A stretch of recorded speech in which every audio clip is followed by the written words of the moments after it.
La République démocratique du Congo publie son 13e rapport ITIE. La société civile dénonce un recul dans la transparence des industries extractives. Kinshasa, le 31 décembre 2024, la République démocratique du Congo, RDC, a officiellement publié, ce 31 décembre 2024, son 13e rapport dans le cadre de l'initiative pour la transparence dans les industries extractives, ITIE, couvrant l'exercice fiscal de l'année 2022. Ce rapport, attendu par de nombreux acteurs nationaux et internationaux, vise à renforcer la transparence et la redevabilité dans le secteur des ressources naturelles, un pilier économique crucial pour le pays. Cependant, malgré cette publication, les organisations de la société civile congolaise, engagées dans la mise en œuvre de l'ITIE, expriment de vives préoccupations quant à l'efficacité et à l'intégrité du processus.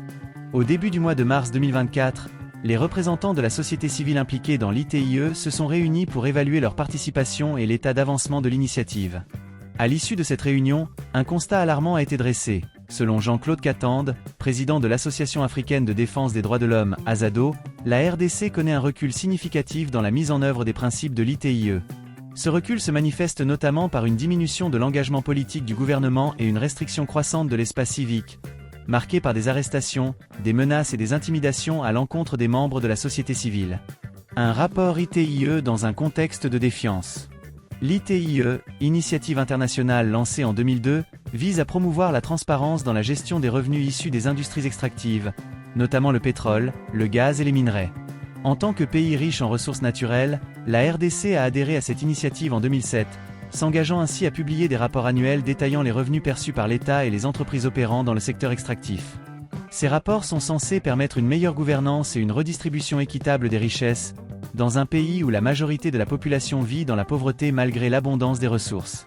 Le 13e rapport publié par la RDC couvre l'année 2022, une période marquée par une augmentation des prix des matières premières sur le marché international, notamment le cuivre et le cobalt, dont le pays est l'un des principaux producteurs mondiaux. Selon les données préliminaires, les revenus générés par le secteur extractif ont atteint des niveaux records, dépassant les prévisions initiales du gouvernement. Cependant, la question centrale reste celle de l'utilisation de ces revenus et de leur impact sur le développement socio-économique du pays. La société civile sonne l'alarme. Lors de la réunion tenue en mars 2024, les organisations de la société civile ont exprimé leur inquiétude quant à la détérioration des conditions de travail et à la marginalisation de leur rôle dans le processus ITIE. Jean-Claude Katende, figure emblématique de la défense des droits de l'homme en RDC, a pointé du doigt deux problèmes majeurs, le manque d'engagement politique du gouvernement et la réduction de l'espace civique. Le gouvernement congolais semble avoir légué l'ITIE au second plan, a déclaré Katende. Alors que cette initiative devrait être un outil clé pour lutter contre la corruption et garantir une gestion transparente des ressources, nous constatons un désintérêt croissant de la part des autorités. Les réunions sont moins fréquentes, les données sont souvent incomplètes ou publiées avec retard, et les recommandations formulées par la société civile ne sont pas prises en compte. En outre, Katende a dénoncé une répression accrue contre les activistes et les défenseurs des droits de l'homme qui osent critiquer la gestion des ressources naturelles. Les arrestations arbitraires, les menaces et les intimidations sont devenues monnaie courante, a-t-il ajouté. Certains de nos collègues ont été contraints de quitter le pays, tandis que d'autres vivent dans la peur constante de représailles. Cela crée un climat de peur qui étouffe toute voix dissidente et compromet gravement le processus ITIE. Un engagement politique en déclin. L'un des principaux obstacles à la mise en œuvre efficace de l'ITIE en RDC réside dans le manque de volonté politique. Selon les observateurs, le gouvernement congolais, bien qu'ayant officiellement adhéré à l'initiative, ne semble plus en faire une priorité.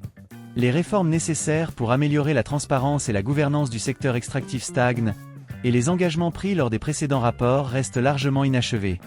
L'ITIE ne peut fonctionner que si elle bénéficie d'un soutien fort et constant de la part des plus hautes autorités, a expliqué un expert international en gouvernance des ressources naturelles, sous couvert d'anonymat. En RDC, nous assistons à un relâchement inquiétant de cet engagement. Les retards dans la publication des rapports, l'absence de suivi des recommandations et le manque de dialogue avec la société civile sont autant de signes qui montrent que l'ITIE n'est plus une priorité pour le gouvernement. La restriction de l'espace civique. Un frein à la transparence. La répression contre la société civile constitue un autre défi majeur pour la mise en œuvre de l'ITIE en RDC. Les organisations locales, qui jouent un rôle essentiel dans le suivi et la surveillance des activités extractives, sont de plus en plus confrontées à des obstacles dans leur travail. Les arrestations arbitraires, les menaces et les intimidations visant les activistes et les journalistes d'investigation ont créé un climat de peur qui entrave la liberté d'expression et la participation citoyenne.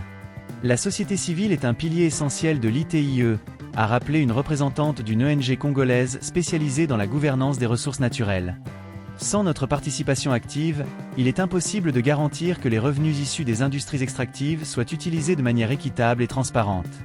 Malheureusement, nous sommes de plus en plus marginalisés et réduits au silence. Les conséquences pour la population congolaise. Le recul dans la mise en œuvre de l'ITIE en RDC a des implications directes pour la population congolaise. Malgré l'abondance des ressources naturelles, la majorité des citoyens continuent de vivre dans une pauvreté extrême, avec un accès limité aux services de base tels que l'éducation, la santé et l'eau potable. La corruption endémique et la mauvaise gestion des revenus extractifs privent le pays des ressources nécessaires pour financer son développement. Les richesses de notre pays sont pillées sous nos yeux, a déploré un habitant de Kolwezi, une ville minière du sud-est de la RDC. Nous voyons des camions remplis de minerais quitter notre région chaque jour, mais nous ne voyons jamais les bénéfices. Les routes sont en mauvais état, les hôpitaux manquent de médicaments, et nos enfants n'ont pas accès à une éducation de qualité. Où va tout cet argent ?